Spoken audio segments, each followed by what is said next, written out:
ويستعجلونك بالعذاب ولولا أجل مسمى لجاءهم العذاب وليأتينهم بغتة وهم لا يشعرون يستعجلونك بالعذاب وإن جهنم لمحيطة بالكافرين يوم يغشاهم العذاب من فوقهم ومن تحت أرجلهم ويقول ذوقوا ما كنتم تعملون يا عبادي الذين آمنوا إن أرضي واسعة فإياي فاعبدون كل نفس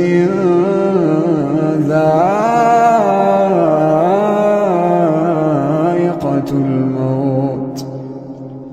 كل نفس ذائقة الموت ثم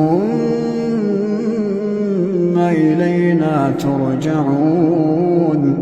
والذين آمنوا وعملوا الصالحات لنبوئنهم من الجنة غرفا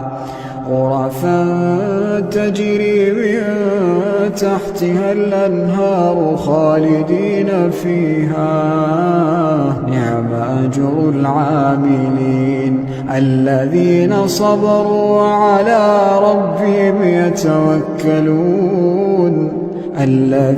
صبروا وعلى ربهم يتوكلون وكأين من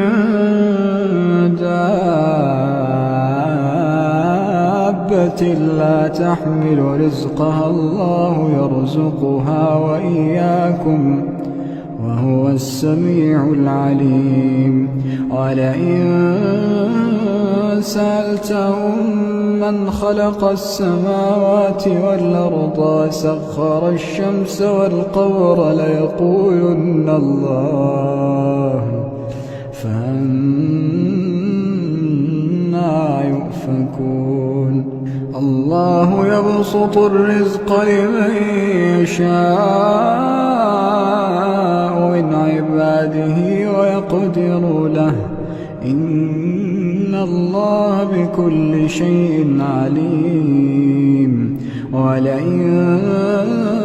سألتهم من نزل من السماء ماء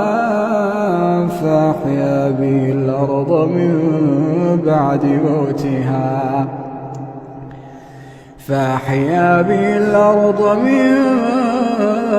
بعد موتها ليقولن الله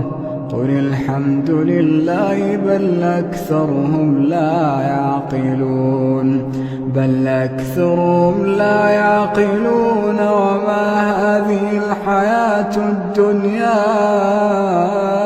إلا له ولعب وإن الدار الآخرة لهي الحيوان لو كانوا يعلمون فإذا ركبوا في الفلك دعوا الله مخلصين له الدين فلما نجاهم إلى البر إذا هم يشركون ليكفروا بما آتيناهم وليتمتعوا فسوف يعلمون أولم يروا